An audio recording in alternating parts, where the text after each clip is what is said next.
Hello and welcome to HardReset.Info.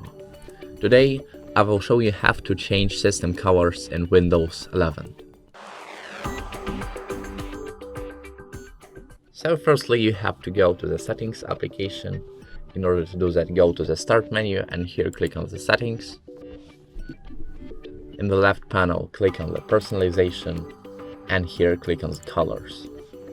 Firstly you can choose mode of your system, light, dark or custom.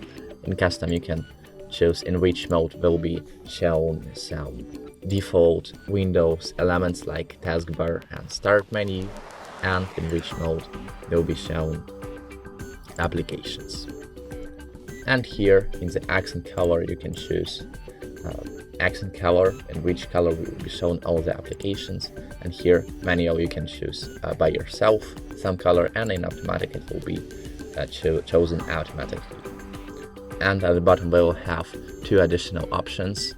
If we toggle this first option, we will see our accent color on the taskbar and start menu, and if we choose second option we will see this color on the borders of Windows. So that's all. If this video was helpful, please hit the like and subscribe buttons, and the most important thing, have a great day.